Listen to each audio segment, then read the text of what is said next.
petite vidéo du Really Génération 10 dont on avait fait l'unboxing il y a quelques mois. Et donc voilà, là on fait une petite vidéo en situation après confinement.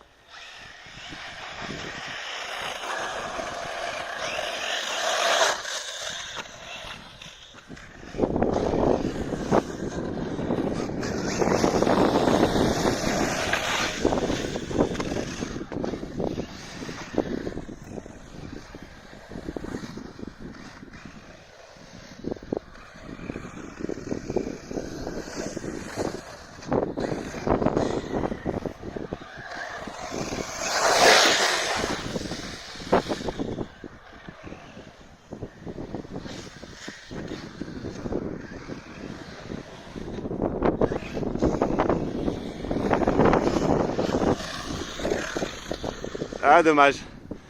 Bon alors, juste pour faire un petit débrief de cette voiture. Donc là je vais pas faire de montage vidéo, je vais poster tout simplement comme ça.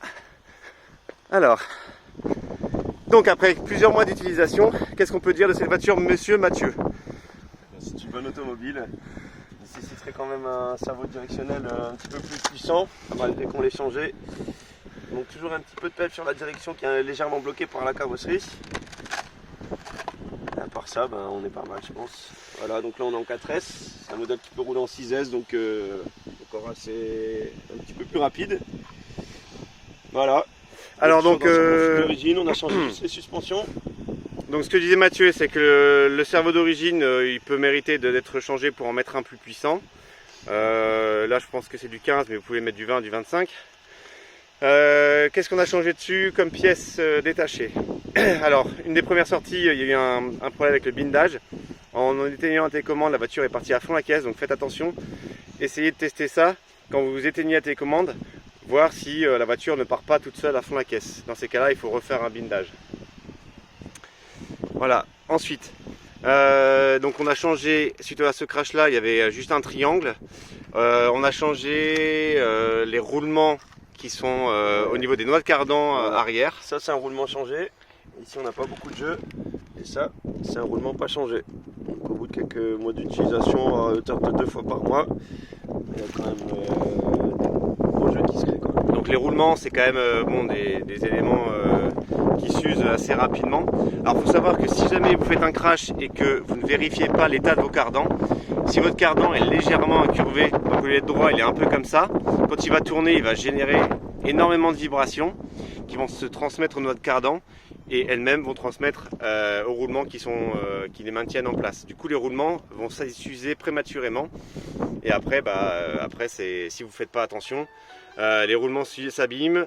Ensuite le différentiel qui est à l'intérieur qui tient avec les roulements il bouge et vous risquez d'abîmer tout le différentiel, le pignon d'attaque. Donc ça c'est vachement important. Que dire d'autres choses sur cette voiture là qu'on a utilisé quand même pas mal de fois? C'était un très bon modèle qu'on ne voit pas si souvent que ça dans les vidéos. Déjà il n'y a que des vidéos en allemand, donc voilà, du coup c'est pas mal. Les suspensions, ah oui, alors je me rappelle, oui, Mathieu les a changées aussi parce qu'elles remontaient pas très bien. Et sur mon unboxing, j'avais déjà fait notifier que les suspensions arrière n'étaient pas super. Il faut les régler à fond ou distendre le ressort pour qu'il y ait un peu plus d'amorti. Mais là, il les a changées carrément, il a changé les 4 suspensions. Les pneus d'origine sont bons, là c'est pas ceux d'origine mais ceux d'origine on les a encore. Il a voulu changer pour voir un peu comment ça roulait. Voilà, sinon que dire d'autre? Le moteur est très bon, j'ai pas eu de problème dessus. Pareil, le SC nickel. Alors on en profite parce que juste à côté là j'ai le Raptor. Voilà, c'est celui qui a cette gueule là un peu, vous voyez. Et celui-là c'est exactement la même chose que le Génération 10, hein, c'est un Really aussi. Sauf que j'ai eu un problème avec le moteur. Les roulements se sont abîmés et j'ai pas fait attention et du coup le rotor à un moment donné en tournant il a touché le stator et il a explosé. Donc j'ai dû racheter un moteur, ça m'a fait très mal parce que c'est quand même 84 €. Donc j'ai mis celui-là qui est très bien, voilà, c'est un 2000 kV, ça marche très bien. Je suis en 4S aussi. Ça marche vraiment très bien en 4S, sur ce petit circuit en tout cas, ça sert à rien d'être plus. En 6S, c'est trop puissant, donc voilà. Mais ça marche très très bien. Et sur ce Raptor là, qu'est-ce que j'ai changé? Quasiment que le moteur. J'ai fabriqué moi-même une tourelle arrière en carbone. Voilà, donc c'est du fabriqué maison, hein. C'est un petit peu à l'arrache à la disqueuse, donc c'est pas bien droit. Mais ça fait vraiment le taf, hein. Et là ça se déforme pas, c'est hyper costaud. Ça n'existe pas à la vente, donc du coup il faut le fabriquer soi-même. Vous commandez une plaque de carbone et puis vous le fabriquez vous-même.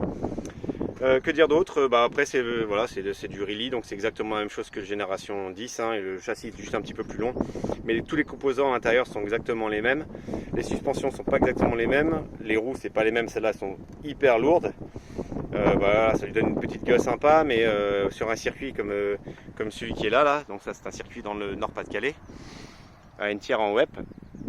Et ben sur ce circuit là, mieux vaut avoir un petit buggy avec des roues légères, un peu comme ça. Voilà.